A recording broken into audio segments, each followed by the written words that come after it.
साजिश में सबसे पहले पुतिन के प्रलयकारी फैसले की बात। पुतिन ने अपनी सबसे खतरनाक परमाणु मिसाइल सरमत 2 को वॉर ड्यूटी में लगाने का ऐलान कर दिया।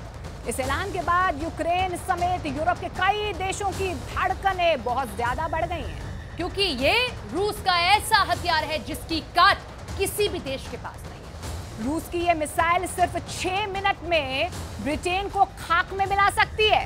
इतना ही नहीं, एक बार में पूरे 15 परमाणु बमों से हमला करने की क्षमता रखती है।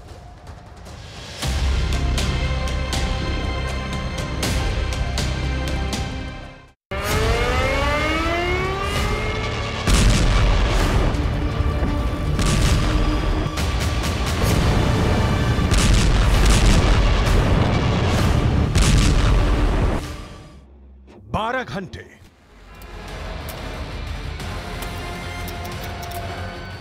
24 घंटे 48 घंटे या फिर 72 घंटे के अंदर क्या बहुत बड़ा युद्ध होने वाला है?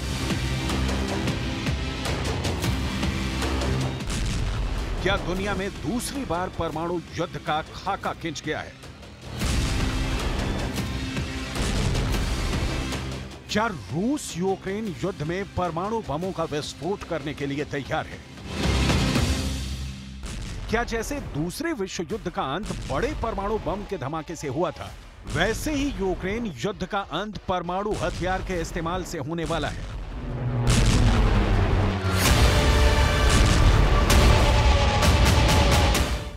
यूक्रेन युद्ध के इस पड़ाव पर पुतिन ने बहुत बड़ा फैसला किया है।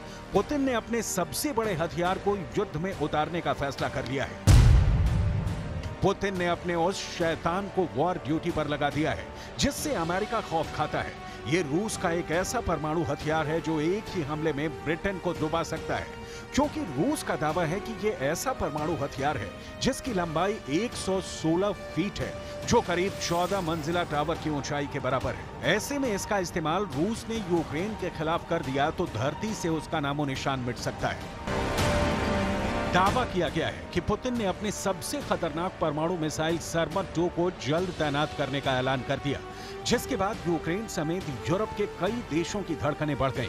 पुतिन पहले ही खुल्लम खुल्ला बोल चुके हैं कि रूस के अस्तित्व पर खतरा आया तो परमाणु बम इस्तेमाल नहीं होगा, इसकी कोई गारंटी नहीं दी जा सकती। पुतिन का गुस्सा जलाकर राख कर देगा। ये बात बाइडेन भी जानते हैं, मैक्रो भी जानते हैं, ब्रिटेन के सुनक भी जानते हैं, यहां तक कि खुद ज़ेलेंस्की भी जानते हैं। पुतिन की परमाणु कमांड इस वक्त पूरी तरह से एक्टिव है। वो अपने तमाम खतरनाक न्यूक्लियर हथियारों और उनके डिलीवरी सिस्टम को पूरी तरह परख चुके हैं और अब रूसी अंतरिक्ष एजेंसी के प्रमुख यूरी बोरिसोव ने चौंकाने वाला दावा कर दिया है। यूरी बोरिसोव ने दावा किया है कि सरमत रणनीतिक परिसर को युद्ध ड्यूटी पर रखा गया है। इस हथियार को हजारों मील दूर अमेरिका और यूरोप के देशों में परमाणु हमला करने के लिए डिजाइन किया गया है। यानी यूक्रेन युद्ध के इस पड़ाव पर पुतिन ने अपनी सबसे खतरनाक परमाणु मिसाइल सरमत 2 को युद्ध मैदान में उतारने के लिए ग्रीन सिग्नल दे दिया है। पुतिन का यह फैसला यूक्रेन समेत यूरोप के कई देशों की धड़कनें बढ़ाने वाला है, क्योंकि यह पुतिन की वो मिसाइल है जो अगर एक बार चल जाए तो फिर भयंकर तबाही से कोई नहीं बचा सकता।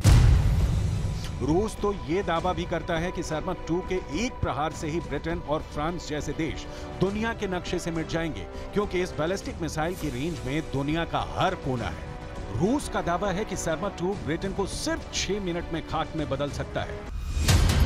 रूस कई बार इस हथियार से अपने दुश्मनों को डराने की कोशिश कर चुका है, लेकिन इस बार तो रूस ने खुलकर कह दिया कि सरमत 2 मिसाइल सेना में तैनात होने के लिए तैयार है। यानी तब ये घातक मिसाइल अपने दुश्मनों पर हमला करने के लिए पूरी तरह तैयार होगी। पुतिन के इसी ऐलान ने यूक्रेन और पश्चिम देशों में परमाणु युद्ध की दहशत फैला दी है, क्योंकि इन देशों को भी पता है कि उनके पास इसका कोई तोड़ नहीं है। यही वजह है कि पश्चिम देश इस मिसाइल को शैतान कहते हैं। सरमत 2 मिसाइल की स्पीड 25,000 किलोमीटर प्रति घंटा से भी ज्यादा है। इसकी रेंज 18,000 किलोमीटर है, यानी ये इतनी दूरी तक वार कर सकती है। इसकी सबसे बड़ी खासियत यह है कि यह मिसाइल एक साथ 15 परमाणु बमों को दाग सकती है। इसी वजह से पश्चिमी देश इसे शैतान कहते हैं, जिसके एक प्रहार से ब्रिटेन और फ्रांस जैसे देश एक झटके में खत्म हो जाएंगे। यूक्रेन युद्ध में कई बार ऐसे मौके आए जब लगा कि रूस और यूक्रेन का युद्ध अब परमाणु जंग में बदलने वाला है। ये खतरा अब तक बरकरार है, क्योंकि अगर ऐसा हुआ तो तबाही पूरी दुनिया में होगी और तभी से पश्चिमी देशों के लिए सरमत 2 मिसाइल खौफ का दूसरा नाम बन चुकी है। रूस में छोटे बड़े सभी तरह के परमाणु बम तैनात हैं। रूस के परमाणु बम बेलारूस में एक्टिव हो गए हैं। रूस के टैक्टिकल न्यूक्लियर बम क्राइमिया में लगे हुए हैं। रूस के परमाणु हथियार काला सागर में मौजूद हैं। रूस के परमाणु बम बाल्टिक सागर में भी होने का दावा है। रूस की तरह ही कलिनिंग्राद में भी छोटे बड़े सभी तरह के परमाणु हथियार लगे हुए हैं। अगर अपने इस न्यूक्लियर गेम को पुतिन ने अंजाम तक पहुंचाया तो पूरे यूरोप का गेम ओवर हो सकता है।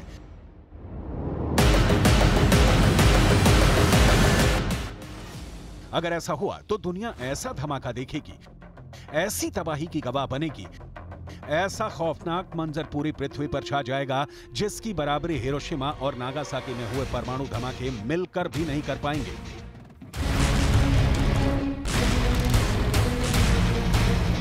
क्योंकि यूक्रेन में चल रहे युद्ध के बीच बेलारूस से खबर बहुत टेंशन देने वाली है। बेलारूस के राष्ट्रपति अलेक्जेंडर लुकाशेंको दावा कर चुके हैं कि अगर रूस ने परमाणु हमला किया तो 10 लाख लोग फौरन मारे जाएंगे। ऐसे में इस वार्निंग को हल्के में नहीं ले सकते। लुकाशेंको और रूस के राष्ट्रपति व्लादिमीर पुतिन के बीच बहुत ही सीक्रेट डील हुई है। इसका असर क्या हो सकता है? इस बम से कितने बड़े पैमाने पर तबाही हो सकती है? लुकाशेंको की बात बहुत गौर से सुनिएगा। वो बता रहे हैं कि अगर रूस के बम को इस्तेमाल करना पड़ा, यानी उससे धमाका हुआ, तो 10 लाख लोग फौरन मारे जाएंगे, जबकि हिरोशिमा में तो सिर्फ 80,000 लोग मारे गए थे। Одного удара, а это одна бомба в 3 раза мощнее. Это, я не знаю, под 1 миллион человек погибнет сразу. Не дай бог применять это оружие. लुकाशेंको ने दुनिया को वार्निंग दे दी है। लुकाशेंको पुतिन के बहुत खास माने जाते हैं। उनकी बातों को पुतिन की वार्निंग कहा जा सकता है। पुतिन का परमाणु बम बेलारूस में ट्रांसफर करना पूरे यूरोप और नाटो के लिए बहुत बड़ा खतरा बन चुका है। रूस की तरफ से परमाणु हमले के सिग्नल मिलने शुरू हो गए हैं। फ्रंट लाइन पर मौजूद पुतिन के एक बहुत बड़े करीबी ने बहुत ही बड़ा इशारा किया है। सिग्नल यह है कि यूक्रेन पर अब टैक्टिकल न्यूक्लियर बम से हमले का टाइम आ गया है।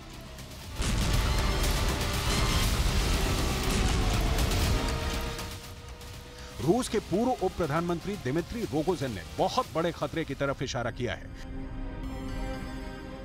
दिमित्री रोगोजिन का कहना है कि पुतिन के पास अब यूक्रेन में टैक्टिकल न्यूक्लियर हथियारों के इस्तेमाल करने के अलावा कोई विकल्प नहीं बचा है। Но в целом надо сказать, что в соответствии с нашей доктриной мы имеем полное право на применение тактического ядерного оружия, потому что как раз оно для этого и существует, этот великий уравнитель, для того момента, когда явное будет несоответствие в силах и средствах обычных вооружений в пользу противника. Поэтому наилучшим методом для того, чтобы разрушить его наступление, применить ТЯО с понятными, конечно, последствиями. Но другого варианта, мне кажется, на сегодняшний момент и нет. सेना की वर्दी पहने और हाथ में असॉल्ट AK-47 लिए दिमित्री रोगोजिन कोई आम शख्स नहीं है। ये रूस के उप प्रधानमंत्री रह चुके हैं, रूस के अंतरिक्ष एजेंसी के प्रभारी रह चुके हैं, पुतिन के काफी करीबी माने जाते हैं। पिछले साल दिमित्री रोगोजिन रूस के सरमत अंतर महाद्वीपीय बैलिस्टिक मिसाइल के परीक्षण टीम के इंचार्ज रह चुके हैं।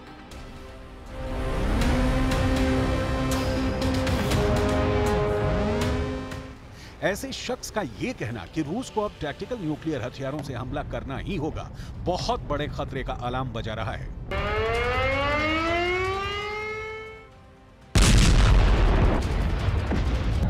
क्या होगा जब रूस की न्यूक्लियर फोर्स यूक्रेन पर टैक्टिकल न्यूक्लियर हथियारों से हमला बोल देगी?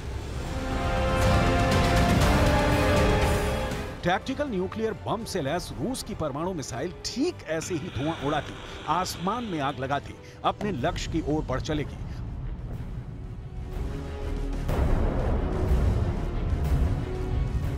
परमाणु बम से लैस मिसाइल जहां गिरेगी वहां सर्वनाश का शोर गूंज उठेगा।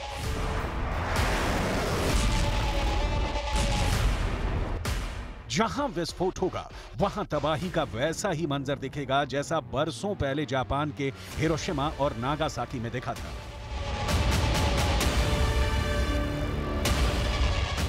अब सवाल उठता है, रूस अगर यूक्रेन पर टैक्टिकल न्यूक्लियर हथियारों से हमला करेगा तो कहां से करेगा? रूस ने बेलारूस में टैक्टिकल न्यूक्लियर हथियारों को तैनात कर रखा है। यूक्रेन से लगी रूस की सीमा के करीब टैक्टिकल न्यूक्लियर हथियारों के बेस बना रखे हैं। दावा किया जाता है कि क्राइमिया में भी रूस की न्यूक्लियर फोर्स ने टैक्टिकल न्यूक्लियर बम लगा रखे हैं। ऐसे में यूक्रेन पर छोटा परमाणु हमला करने के लिए रूस इन तीनों रास्तों में से किसी एक रास्ते को अपना सकता है।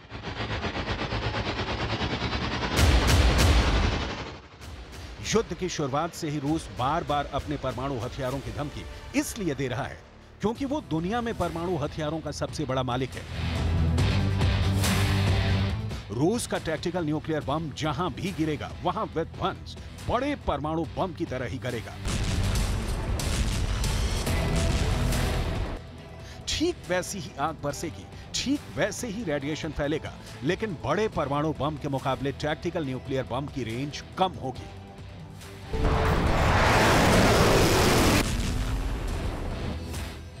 रूस के पास करीब 2000 टैक्टिकल न्यूक्लियर बम है। सबसे छोटे टैक्टिकल न्यूक्लियर बम की भी क्षमता 1 किलोटन या उससे भी ज्यादा है, जो 1000 टन विस्फोटक टीएनटी के बराबर तबाही लाएगा।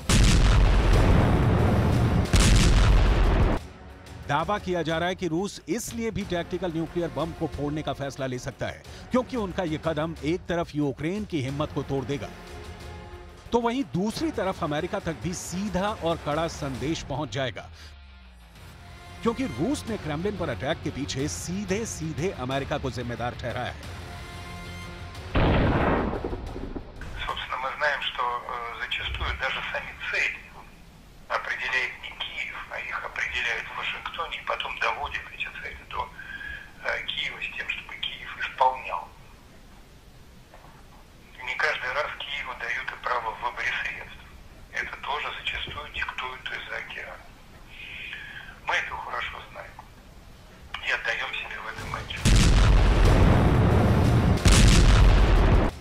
परमाणु हथियारों से युद्ध के लिए रूस की तैयारी कितनी पूरी है, इसे उसके नए मूवमेंट से समझ सकते हैं।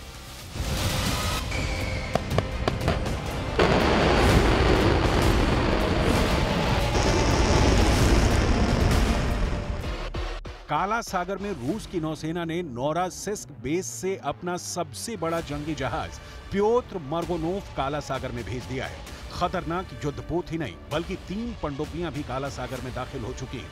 ये कोई ऐसी वैसी पनडुब्बियां नहीं है, बल्कि परमाणु हथियार ले जाने वाली मिसाइल से लैस पनडुब्बियां हैं। ऐसे में अगर पुतिन यूक्रेन पर परमाणु हथियारों से हमला करते हैं तो ये जंग कीव और मॉस्को तक ही सीमित नहीं रहेगी। यूक्रेन तो तबाह होगा ही, परमाणु हमले की आंच नाटो देशों तक पहुंचेगी।